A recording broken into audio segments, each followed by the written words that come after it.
thème pour finir notre année du baccalauréat. Quelles sont les différentes stratégies des entreprises? Donc vous allez voir, on va voir trois grands types de stratégies. Les stratégies de spécialisation ou de diversification, les stratégies de domination par les coûts ou de différenciation, et les stratégies d'intégration ou d'externalisation. Voilà, donc trois grands types de stratégies. Vous allez voir que le jour du baccalauréat, vous devrez, suivant la situation de management qui vous sera donnée, bien regarder quel type de stratégie est utilisée par l'entreprise. Et nous verrons bien sûr les avantages, les limites de chacun des types de stratégies. Alors, ces trois grands types de stratégies, spécialisation, diversification, domination par les coûts, différenciation et intégration, externalisation, ils ont un seul but, c'est de construire un avantage concurrentiel. Le fameux avantage concurrentiel dont nous avons parlé déjà abondamment dans le dernier thème sur le diagnostic interne, externe et comment émerge la stratégie des entreprises. Alors, pour construire un avantage concurrentiel, je vous ai remis que l'avantage concurrentiel, il permet de se distinguer de ses concurrents, d'obtenir une position dominante sur le marché, donc une place de leader. Cette place de leader, ça nous assure ce qu'on appelle une rente de situation, c'est-à-dire on va pouvoir pérenniser son organisation, pouvoir avoir des marges plus ou moins confortables parce qu'on est le leader. Alors, les caractéristiques d'un avantage concurrentiel. Il faut qu'il soit difficilement imitable, unique ou difficilement imitable. Il faut que cet avantage il soit perçu, évidemment, par les clients, hein, par rapport à la concurrence. Et il faut que cet avantage concurrentiel crée plus de valeur que l'offre concurrente. Voilà les caractéristiques essentielles d'un avantage concurrentiel. Vous avez vu, on avait parlé des compétences distinctives, et puis si cette compétence distinctive de l'entreprise ou de l'organisation, elle a ces caractéristiques, ça devient un avantage concurrentiel pour obtenir une position dominante sur un marché. Alors pour maintenir cet avantage concurrentiel, qu'est-ce qu'il faut pour les organisations? Il faut qu'elles puissent maîtriser leurs coûts, il faut qu'elles puissent toujours rechercher de la qualité sur leurs produits et leurs services, et qu'elles continuent bien sûr à innover pour que cet avantage concurrentiel, au fur et à mesure, les concurrents vont tenter de l'imiter, voire de le dépasser.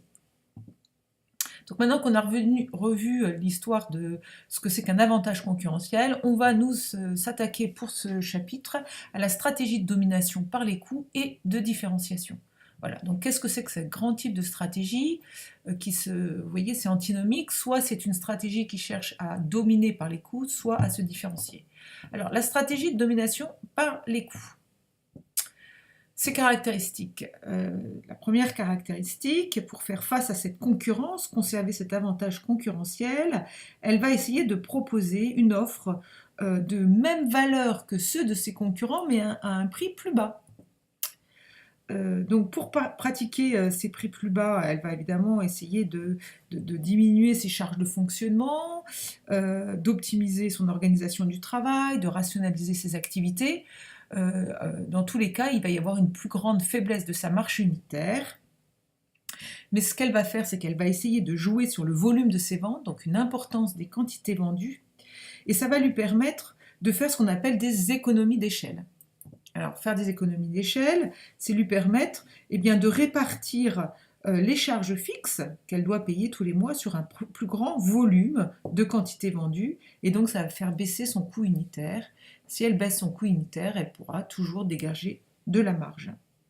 Donc elle va essayer aussi de jouer sur ce volume des ventes, elle pourra aussi bénéficier de tarifs plus intéressants auprès de ses fournisseurs.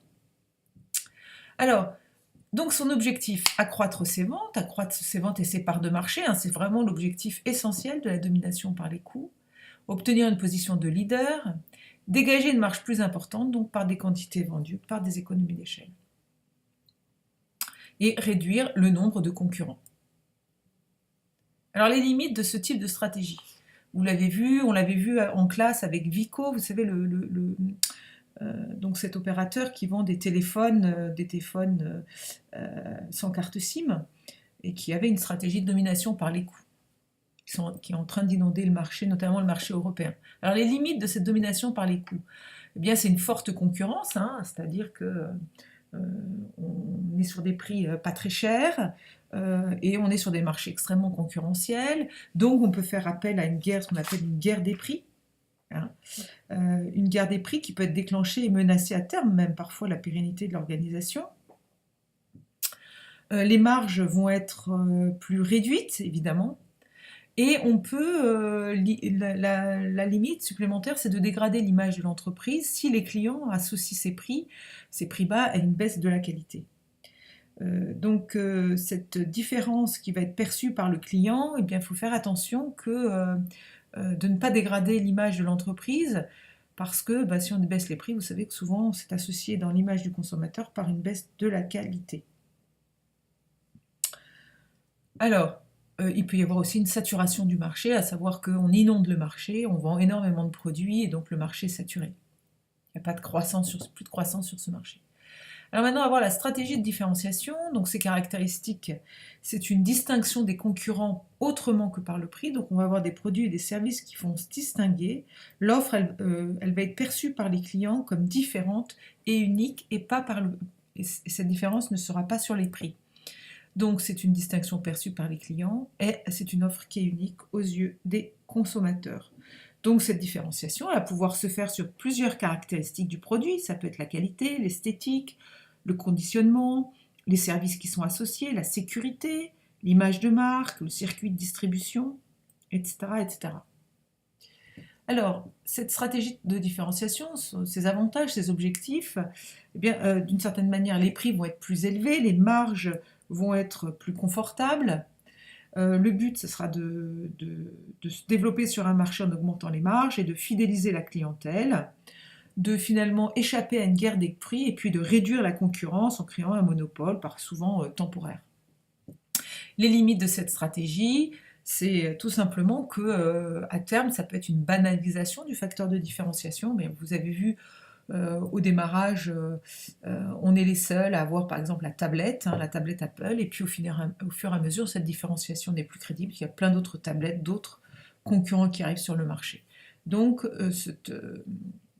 ce produit peut finalement finir par être plus perçu comme unique dans l'esprit du consommateur. Il y a aussi des risques d'imitation, bien sûr, et de contrefaçon du facteur de différenciation par les concurrents.